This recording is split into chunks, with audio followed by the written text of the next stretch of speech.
नमस्कार, मी अश्विनी. महाराष्ट्र टीव्ही 24 मध्ये आपले स्वागत आहे. महाराष्ट्रातील प्रमुख बातम्यांकडे वळण्याआधी नजर टाकूया हेडलाईन्सवर. व्यापाऱ्याच्या समर्थनात आज पुलगाव बंद. भीम आर्मी विदर्भ प्रमुख अंकुश कोचे यांच्या नेतृत्वात पुकारला बंद. वर्धा जिल्ह्यात श्रीराम मूर्तीचे भव्य दिव्य स्वागत. अनुलोमच्या माध्यमातून राममूर्ती प्रधान सोहळ्याचे कार्यक्रम प्रत्येक वस्तीस्थानी सुरू. आणि अहमदनगर जिल्हा परिषद सदस्य राणी लंके यांच्या शिवस्वराज्य यात्रेची नगर शहरात सांगता. 13 JCBच्या सहाय्याने फुलांची उधळण. आणि आता बातम्या सविस्तर. पुलगाव नगर परिषदेच्या मालकीचे इंदिरा मार्केट व डॉक्टर बाबासाहेब आंबेडकर मार्केटच्या गाळावरील मालमत्ता कर व इतर कराची थकबाकीवरील शास्तीची आकारणी माफ करणे. प्रशासनाच्या चुकीच्या धोरणामुळे गाळेधारकांना सन 2007 पासून टॅक्स लागल्यानंतर प्रत्येक वर्षी नगर परिषदेद्वारा टॅक्स वसूल केली जाते, तर व्याजापासून मुक्त होऊन आज व्यापारी एकत्रित 15-16 वर्षाचे टॅक्स व्याजासहित आकारणी होऊन आले नसते. परंतु याउलट प्रशासनाद्वारा पुलगाव नगर परिषद मालकीचे इंदिरा मार्केट जाहीर लिलावनामामध्ये यांनी करारनाम्यात मालमत्ता कराचाही उल्लेख झालेला नाही. त्यामध्ये फक्त महानगरपालिका येथील मोठ्या व्यापाऱ्यांना शास्ती करमध्ये सवलत देत आहे व गरीब वर्गातील व्यापाऱ्यांना या योजनेपासून बेदखल करून त्यांच्यापासून सक्तीने शास्ती कर वसूल करत आहे. हा आम जनतेवर व्यापाऱ्यांवर अन्याय नाही का? नगर परिषदच्या सक्तीच्या वसुलीमुळे व्यापारधारकांमध्ये जीवे मारण्याची पाळी आली आहे. ज्या अर्थी व्यापाऱ्यांच्या दुकानांमध्ये साधे 30 ते 40 हजारांची साधन संपत्ती नसून गाळेधारकांना तब्बल 1.5 ते 2 लाख टॅक्स दरवर्षी 24% व्याजदर लावून आले आहेत. त्याकरिता भीम आर्मी द्वारा प्रमुख मागणी घेऊन नगर परिषद पुलगावचे मुख्य अधिकारी यांना निवेदन देण्यात आले व त्यामध्ये चटणी भाकर मूळ आकर्षण करून दिले. यावेळेस भीम आर्मीचे विदर्भ प्रमुख अंकुश कोचे यांनी येणाऱ्या 15 दिवसात मागण्या पूर्ण न झाल्यास आमरण उपोषण करेल असा इशारा दिला आहे. धारकावर तब्बल 2007 पासून 12 ते 13 वर्षाचं शास्ती कर म्हणून 1.5 ते 2 लाख रुपये नगर परिषदेद्वारा कर थोपवण्यात आलं, जे की असंवैधानिक आहे. त्यांनी 2007 पासून अगर सक्ती करते किंवा त्यामध्ये मार्ग तोडगा काढला असता तर आज पुलगावच्या व्यापाऱ्यांनी संकट आलं नसतं. पण यांनी हे दोरी लांबवत गेले व यांचा सदर अहवाल राज्य शासन ते जिल्हाधिकारी कार्यालय नगर परिषद यांना काही सोपवलं नाही. याकरिता आज समस्त व्यापाऱ्यांना स्वयं इच्छेनं पुलगाव बंद करून समर्थन पण दिलं आणि यांच्या अन्यायाविरुद्ध लढा पण पुकारला. आता आम्ही त्यांना सांगितले आहे की सर, आम्ही ज्यामध्ये जेवढे प्रतिलिपी केलेले आहे तेवढ्यापासून तुम्ही पाठपुरावा घेऊन आम्हाला त्याचं उत्तर देण्यात यावे. अन्यथा येणाऱ्या काही दिवस नगर परिषदेद्वारा शास्तीची सक्ती करण्यात आली तर आम्ही समस्त व्यापारीगण नगर परिषदेद्वारा आणि मी भीम आर्मी अंकुश कोचे नगर परिषदेवर आमरण उपोषण करणार, हे आज मी इथं आपल्या प्रेस मीडियाच्या माध्यमातून सांगितलं इच्छितो. जय भीम, जय संविधान. महाराष्ट्र टीव्ही 24 साठी संतोष देशमुख, वर्धा. वर्धा जिल्ह्यातील अलीपूर येथे अनुलोम या सेवाभावी संस्थेच्या माध्यमातून श्रीराम मूर्ती प्रदान सोहळा संपन्न झाला. या सोहळ्याला देवळी पुलगाव विधानसभा क्षेत्र प्रमुख राजेश बकाने अध्यक्ष म्हणून उपस्थित होते. माजी जिल्हा परिषद अध्यक्ष नाना ढगे, सरपंच नितीन चंदनखेडे, अनुलोम भाग समन्वयक सागर कपूर, भाग जनसेवक गौरव गावंडे तसेच वस्ती मित्र भारत सुरकर उपस्थित होते. अनुलोमच्या माध्यमातून राममूर्ती प्रदान सोहळ्याचे कार्यक्रम प्रत्येक वस्तीस्थानी सुरू आहे. 32 वस्ती मित्रांना उपमुख्यमंत्री देवेंद्र फडणवीस यांच्या माध्यमातून राममूर्ती प्रदान करण्यात येत आहे. त्याकरिता हा कार्यक्रम आयोजित करण्यात आला होता. या कार्यक्रमाला अल्लीपूर गावामध्ये इंदिरा हायस्कूलचे प्रांगण उपलब्ध करून देण्यात आले. या ठिकाणी गावातील नागरिक सोहळ्याकरिता उपस्थित होते. रामाचे पूजन करण्यात आले. भाग समन्वयक सागर कपूर यांनी राम जन्मभूमीचा इतिहास मांडला, तर देवळी पुलगाव विधानसभा क्षेत्र प्रमुख राजेश बकाने यांनी अध्यक्षीय भाषणात विविध योजनांचे महत्त्व पटवून रामललाबद्दल सुद्धा महत्त्व विशद केले आणि शेवटी प्रभू श्रीरामाची पूजा व आरती होऊन कार्यक्रमाची सांगता झाली. महाराष्ट्र टीव्ही 24 साठी सतीश काळे, वर्धा. छत्रपती शिवाजी महाराज यांचे विचार प्रत्येक घरात पोहोचवण्यासाठी आणि रुजवण्यासाठी जिल्हा परिषद सदस्य राणी लंके यांनी शिवस्वराज्य यात्रा काढली असून या यात्रेला नागरिकांचा उदंड प्रतिसाद मिळत आहे. त्यांच्या या शिवस्वराज्य यात्रेचे अहमदनगर शहरात आगमन होताच माळीवाडा परिसरात मोठ्या उत्साहात ढोल ताशाच्या गजरात राणी लंके यांचे जंगी स्वागत करण्यात आले. लंके यांच्या स्वागतासाठी कार्यकर्त्यांनी 13 JCBच्या सहाय्याने फुलांची उधळण करण्यात आली. यावेळी जिल्हा परिषद सदस्य राणी लंके यांनी शहराचे ग्रामदैवत विशाल गणेशाचे दर्शन घेतले. या सांगता मिरवणुकीला महिला व कार्यकर्त्यांनी मोठी गर्दी केली होती. बातम्यांमध्ये वेळ झाली आहे छोट्याशा विश्रांतीची. बघत रहा महाराष्ट्र टीव्ही 24. इस खबर के प्रायोजक है शिवशंकर आयुर्वेदिक क्लिनिक, अनुभवी डॉक्टर्स से सज्ज, सभी प्रकार के आयुर्वेदिक दवाइयाँ मिलने का एकमात्र स्थान। इनका पता Shivshankar ayurvedic clinic, doctor Mangala Ketkar hospital के सामने, महाजन मार्केट के पास, temple bazaar road, Sitabuldi, Nagpur. आपकी जिंदगी की ऊंची उड़ान अब Udaan land developers and builders के साथ, क्योंकि उड़ान लैंड डेवलपर्स एंड बिल्डर्स आपके लिए लेके आए हैं मौजा साली गोदनी में NATP लेआउट। गढ़चिरौली और गोंदिया समृद्धि हाईवे से महज 500 मीटर की दूरी पर, Wanjari medical engineering college layout से 500 मीटर की दूरी पर, साथ ही नागपुर हुड़केश्वर से चंद्रपुर ताड़ोबा हाईवे रोड पर। Project by Anand homes. Udaan land developers and builders, सही रहा उड़ान की। तो आज ही आइए और अपने सपनों के प्लॉट कम से कम दाम में पाए, वो भी बैंक लोन के साथ। हमारा पता प्लॉट नंबर 16 शिवांगी नगर हुड़केश्वर रोड नागपुर। संपर्क करें 9860298056 और 8055396190। आँखों की संपूर्ण देखभाल के लिए मध्य भारत का जाना माना नाम माधव नेत्रालय। यहाँ आँखों की पूरी तरीके की जांच के साथ सभी प्रकार के ऑपरेशन किए जाते हैं। मोतिया बिंदु, काज बिंदु, रेटिना, साथ ही कॉर्निया के उपचार भी होते हैं।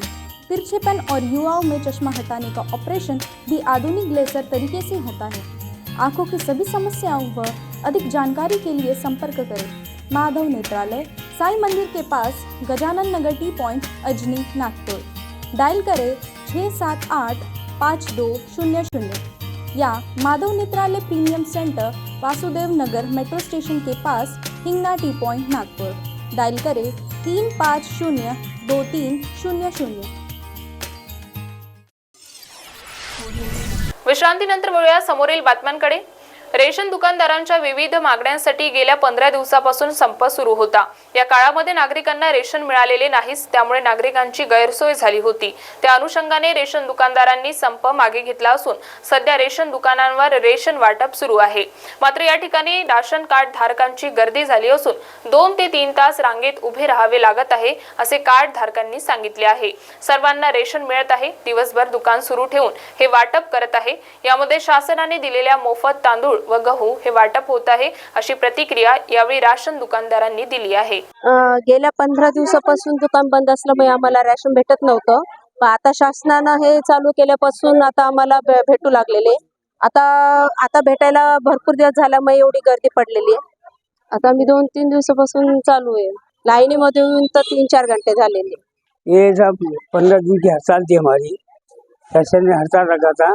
अभी हमने 2 दिन हो गए दुकान खोल के, तो इस बात से मतलब सबको माल मिल गया। माल हमारे पास बहुत है, सब बांट रहे, हम देख रहे हैं। 1 तारीख तक बांटने वाले हैं।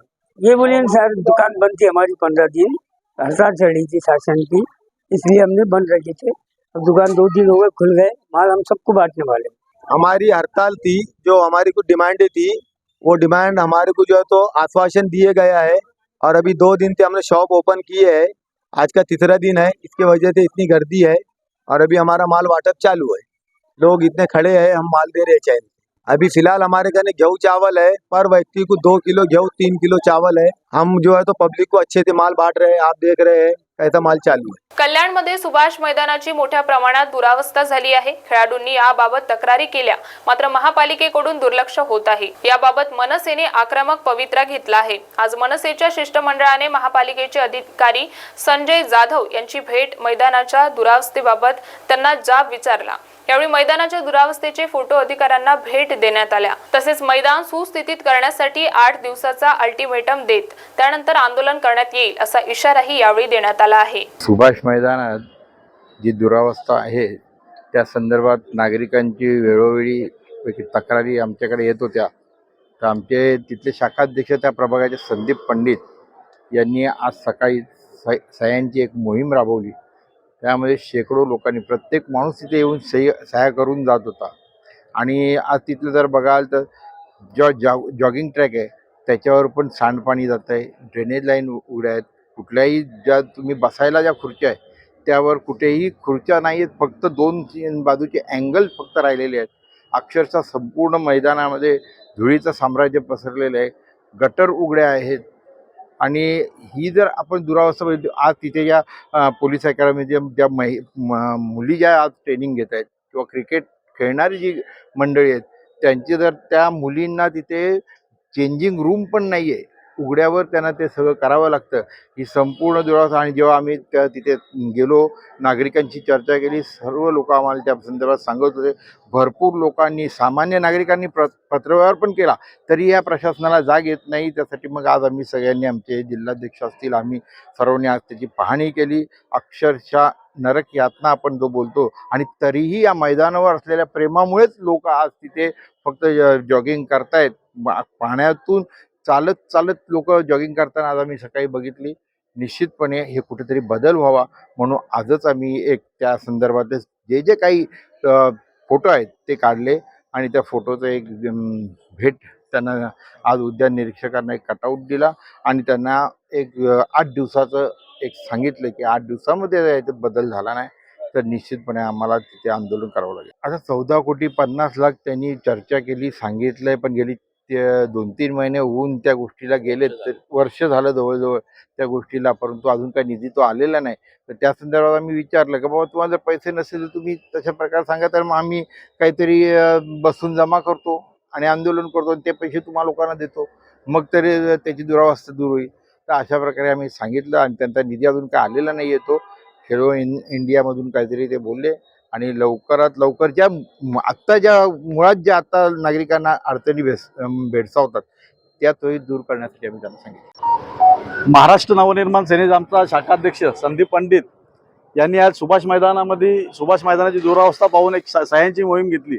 आम्हाला सांगायला लाज वाटते की शालेय जीवनापासून तर आंतरराष्ट्रीय खेळापर्यंत आमच्या ह्या मैदानातून खेळाडू घडलेले आहेत, आणि त्या मैदानाची अशी दुरावस्था आहे की टॉयलेट नाही, रस्ते नाही, चालण्यासाठी फुटपाथ व्यवस्थित नाही. आम्ही संजय जाधव उद्यान निरीक्षक यांना अल्टिमेट दिलेलं आहे, जर 15 दिवसाच्या आत जर ह्या मैदानाचा कायापालट केला नाही तर 15 दिवसात आम्ही तिथं बसून भीक मागून आंदोलन करू, आणि ते जे काही मिळतील निधी तो आम्ही महापालिका सुपूर्द करू. सुभाष मैदान आपल्याला माहिती आहे की हे सगळ्यात मोठं मैदान या ठिकाणी आहे. दिवसभर मुलं तर खेळतातच, पण नागरिक सुद्धा फिरायला येतात. मैदानाची अवस्था निश्चितपणे खराब आहे, कारण बराच कालावधी त्याच्यावर कोणताही प्रकारचा असा मोठा खर्च झालेला नाही. म्हणूनच महानगरपालिकेने खेलो इंडिया मधून प्रस्ताव 7.5 कोटीचा प्रस्ताव केंद्र सरकारने मंजूर केलेला आहे, आणि त्याची निविदा आता आमची सुरू होणार आहे. त्याचबरोबर मूलभूत सुविधा अंतर्गत सुद्धा आम्हाला 3 कोटीचा प्रस्ताव आमच्याकडे शासनाकडनं आलेला आहे. त्याचा प्रस्तावाची तयारी सुरू झालेली आहे. म्हणजे साधारणतः एक 10 कोटीच्या आसपासची जेव्हा निधी इकडे येतो तेव्हा एवढ्या मोठ्या मैदानाचा कायापालट लवकरच होईल. बीडच्या जिल्हाधिकारी कार्यालयासमोर आंदोलनकर्त्यांना निवारा शेड उभारावे यासाठी अनोखे आंदोलन करण्यात आले. सध्या बीड अहमदनगर महामार्गाचे काम सुरू आहे, आणि यामुळे जिल्हाधिकारी कार्यालयाबाहेरील झाडांची कत्तल करण्यात आली आहे. त्यामुळे आंदोलनकर्त्यांना निवारा शेड उपलब्ध नसल्याने आज आंदोलनकर्ते गणेश ढवळे यांनी जिल्हाधिकारी कार्यालयाबाहेर शेड उभारून लक्ष वेधले आहे. वृक्षतोड वन विभागातील 10,84,00,000 रुपयांच्या गैरव्यवहार प्रकरणाची चौकशी करून कारवाई केली जावी अशी मागणी यावेळी करण्यात आली आहे. पूर्ण मराठवाड्यामध्ये बीड जिल्ह्यामध्ये एकूण 2.4 हेक्टर वनक्षेत्र आहे. जर निसर्गाचं पर्यावरणाचं संतुलन राखायचं असेल तर 33% वनक्षेत्र असणं अपेक्षित आहे. बीड जिल्ह्यामध्ये मात्र कागदोपत्री वृक्ष लागवड करण्यात येते. पाठीमागे 10,84,00,000 रुपयाचा घोटाळा होता, त्या ठिकाणीही कारवाई करण्यात येत नाही. मात्र रस्त्याच्या नावाखाली शासकीय कार्यालयासमोर असतील किंवा जे गेल्या 50-60 वर्षापासून आंदोलनकर्त्यांना उन्हाळ्यामध्ये निवारा देतात त्या वृक्षांची कत्तल केली जाते. आणि दुसरी गोष्ट म्हणजे त्यांचा उन्हाळ्यामध्ये हे आंदोलनकर्ते जे आहेत त्यांचा निवारा हिरावला आहे. आमची अशी मागणी की प्रशासनाने वृक्षतोड थांबवावी आणि आंदोलनकर्त्यांना निवारा करून द्यावा, आणि वन विभागाचे जो भ्रष्टाचार आहे त्या प्रकारे ठोस कारवाई करावी. यासाठी आज आम्ही जिल्हाधिकारी कार्यालयासमोर एक ग्रीन नेट शेड बांधलेला आहे, आणि विधिवत त्याची पूजा करून आम्ही त्या जिल्हा प्रशासनाला भेट म्हणून देणार आहोत की आंदोलनकर्त्यांना हा निवारा. बातम्यांमध्ये वेळ झाली आहे, इथेच थांबण्याची. बघत रहा महाराष्ट्र TV 24. हमारी कुरियर सेवाएं सिर्फ आपके लिए। Fast track courier end cargo service, देश विदेश पार्सल भेजने का एकमात्र स्थान। हमारी सेवाएं कुरियर, पार्सल, मेडिसिन, घर सामान, luggage, sweets packages, mobile, laptop, computer, सभी प्रकार के इलेक्ट्रॉनिक्स पार्सल्स, 2 व्हीलर गाड़ी, ये सारी सेवाएं सिर्फ उपलब्ध हैं हमारे fast track courier end cargo service में।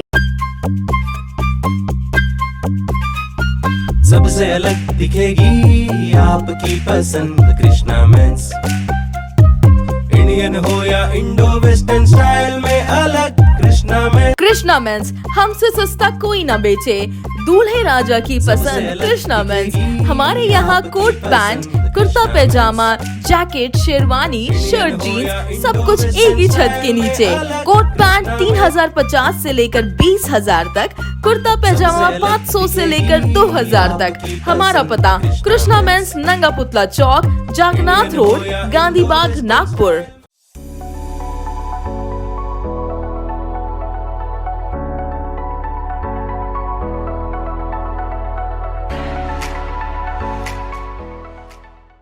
इस शादी सीजन तैयार हो जाइए सेंटर ऑफ अट्रैक्शन बनने के लिए। कैसे?